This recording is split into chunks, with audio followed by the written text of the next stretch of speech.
In this video, we are going to learn about 12th standard botany unit 6 reproduction in plants, chapter 1 asexual and sexual reproduction in plants, part 2. இந்த வீடியோவில் 12ஆம் வகுப்பு தாவரவியல் அலகு 6 தாவரங்களில் இனப்பெருக்கம் பாடம் தாவரங்களில் பாலிலா மற்றும் பாலின பெருக்கம் பகுதி 2 இதில் பார்க்க போகிறோம். Artificial methods. Apart from the above mentioned natural methods of vegetative reproduction, a number of methods are used in agriculture and horticulture to propagate plants from their parts. Such methods are said to be artificial propagation. இயல்பான இயற்கை தலைவெளி இனப்பெருக்கங்களை தவிர மிக அதிகமான முறைகள் வேளாண்மையிலும் தோட்டக்கலையிலும் தாவர உறுப்புகளை பயன்படுத்தி இனப்பெருக்கம் செய்யப்படுகிறது. இதற்கு செயற்கை முறைகள் என்று பெயர். Some of the artificial propagation methods have been used by man for a long time and are called conventional methods. மனிதன் நீண்ட காலமாக பயன்படுத்தி வரும் இந்த செயற்கை முறைகளை பாரம்பரிய முறைகள் என்று அழைக்கப்படுகிறது. Nowadays, technology is being used for propagation to produce large number of plants in a short period of time. Such methods are said to be modern methods. குறுகிய காலத்தில் தொழில்நுட்பங்களை பயன்படுத்தி அதிக தாவரங்களை உருவாக்குவது நவீன முறைகளாகும். Conventional methods, பாரம்பரிய முறைகள்.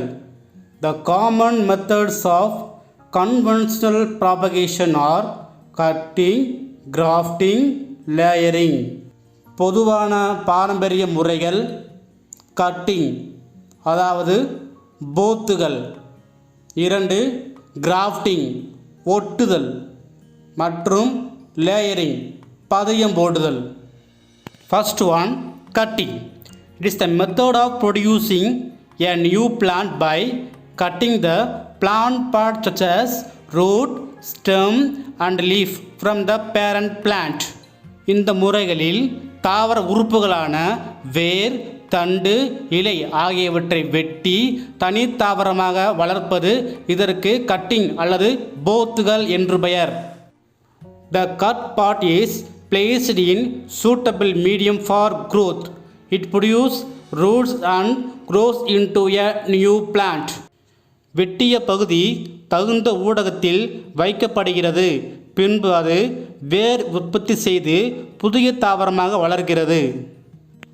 Depending upon the part used, it is called as root cutting, malus, stem cutting, hibiscus, bougainvillea and moringa, and leaf cutting, begonia, bryophyllum. Stem cutting is widely used for propagation. வெட்டிய பகுதி வேராக இருந்தால் அது root cutting, example மாலஸ். தண்டாக காணப்பட்டால் அது stem cutting, hibiscus, bougainvillea and moringa. இலைப்பகுதியாக இருந்தால் லீஃப் கட்டிங், பெகோனியா மற்றும் பிரியோஃபில்லம். தண்டு பகுதி அதிகமாக இனப்பெருக்கத்துக்கு பயன்படுத்தப்படுகிறது. Grafting. In this, parts of 2 different plants are joined so that they continue to grow as one plant. இருவேறு தாவரங்கள் இந்த முறையில் இணைக்கப்பட்டு ஒரே தாவரமாக வளர்க்கப்படுகிறது. Of these 2 plants, the plant which is in contact with the soil is called stalk and the plant used for grafting is called scion. இந்த இரு தாவரங்களில் தரையுடன் தொடர்புடைய தாவரம் ஸ்டாக் அதாவது வேர் தண்டு என்றும், ஒட்டுதலுக்கு பயன்படுத்தக்கூடிய தாவரம் ஒட்டு தண்டு அல்லது சியான் என்றும் அழைக்கப்படுகிறது. Examples citrus, mango, and apple. There are different types of grafting based on the methods of uniting the scion and stalk. Scion மற்றும் ஸ்டாக் ஆகியவற்றின் ஒட்டுதல் முறைகளின் அடிப்படையில் ஒட்டுதல் பல வகைப்படும். They are bud grafting மொட்டு ஒட்டுதல், அப்ரோச் கிராஃப்டிங் அணுகு ஒட்டுதல், டங் கிராஃப்டிங் நா ஒட்டுதல், க்ரௌன் கிராஃப்டிங் நுனி ஒட்டுதல், வெட்ஜ் கிராஃப்டிங் ஆப்பு ஒட்டுதல். Bud grafting. A T-shaped incision is made in the stalk and the bark is lifted. The scion bud with little wood is placed in the incision beneath the bark and properly bandaged with the tape. இந்த but grafting முறையில் ஸ்டாக்கில், அதாவது வேர் தண்டில் ஒரு tea shaped பள்ளம் தோண்டப்படுகிறது. பிறகு மரப்பட்டையை வெளியே எடுத்து அதனுள்ள cyan but ஒட்டு தண்டு உள்ளே வைத்து மரப்பட்டைக்கு அடியில் வைத்து டேப்பால் பேண்டேஜ் செய்யப்பட வேண்டும். இது பட் கிராஃப்டிங் முறை. அடுத்து approach grafting. In this method, both the scion and stalk remain rooted. The stalk is grown in a pot and it is brought close to the scion. Both of them should have same thickness. A small slice is cut from both and the cut surface are brought near and tied together and held by a tap. After 1 to 4 weeks, the tip of the stalk and the base of the scion are cut off and detached and grown in a separate part. இந்த approach grafting முறையில் ஸ்டாக்கும் சியானும் வேருடன் காணப்படும். இந்த முறையில் stock தொட்டி தாவரத்தில் வளர்க்கப்படுகிறது. அதன் அருகே cyan தாவரம் கொண்டு வரப்படுகிறது. இரண்டுமே ஒரே அளவில் காணப்பட வேண்டும். பின்பு இரு தாவரத்தின் தண்டை வெட்டிய பகுதி ஒன்றாக இருக்கும்படி டேப்பால் சுற்றப்பட வேண்டும். பின்பு 1 to 4 வாரங்கள் கழித்து ஸ்டாக்கின் நுனி பகுதியும் சியானின் அடிப்பகுதியும் வெட்டி தனி தாவரமாக வளர்க்கப்பட வேண்டும். Next, tongue grafting. A scion and stalk having the same thickness is cut oblique and the scion is fit into the stalk and bound with a tape. இந்த டங் கிராஃப்டிங் முறையில் ஒரே அளவுள்ள ஸ்டாக் மற்றும் சியானை கிராஸை கட் பண்ணி stock மேலே சியானை வைத்து டேப்பால் கட்டப்பட வேண்டும். இது டங் கிராஃப்டிங் முறை ஆகும். Next, ground crafting. When the stalk is large in size, the scions are cut into wedge shape and are inserted on the slits or clefts of stalk and fixed in a position using graft wax. இந்த ground crafting முறையில் stock அளவில் பெரியதாக இருக்கும்போது சியானை ஆப்பு வடிவத்தில் வெட்டி அந்த பகுதியை ஸ்டாக்கில் கிராஃப்ட் வேக்ஸ் மூலமாக வச்சு ஃபிக்ஸ் பண்ணுறது.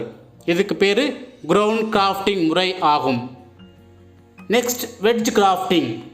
இன் this method a slate is made in the stalk or the bark cut.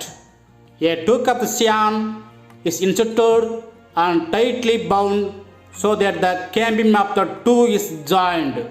இந்த வெட்ஜ் கிராஃப்டிங் முறையில் ஸ்டாக்கை இரண்டாக பிளந்து அதில் சியானை அதில் சொருகி இறுக்கமாக இரண்டு தாவரத்தோட கேம்பியமும் ஜாயின் பண்ணுற மாதிரி இறுக்கமாக கட்டப்பட வேண்டும். Next, layering. In this method the stem of the parent plant is allowed develop roots while still intact. When the roots develop, the rooted part is cut and planted to grow as new plant. Examples: Ixora and Jasminum. Mound layering and air layering are few types of layering. Layering என்றால் பதியம் போடுதல். இந்த முறையில் பெற்றோர் தாவரம் அதனோட தண்டு பகுதி வேர்களை உருவாக்கும். இந்த வேர்களை உருவாக்கியவுடன் வேர் பகுதி தனியாக வெட்டப்பட்டு தனித்தாவரமாக வளர்க்கப்படுகிறது. எடுத்துக்காட்டு இக்ஸோரா இட்லிப்பூ மற்றும் ஜாஸ்மினம் மல்லிகைப்பூ. இதனுடைய வகைகள் மவுண்ட் லேயரிங் மற்றும் ஏர் லேயரிங்.